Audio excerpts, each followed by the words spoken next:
Жігіттер, іштерің пысқан ба?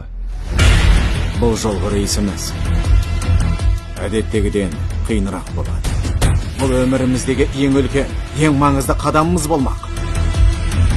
Біз билікті өз қолымызға алуымыз керек.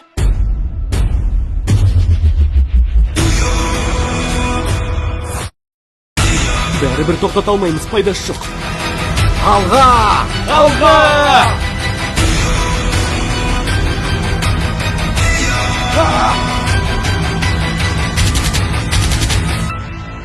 Білем, бұл қауіпті.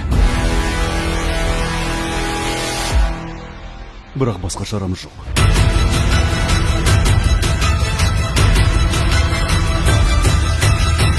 Uch qahramon ijoni, vatan tinchligida qaynagan qoni.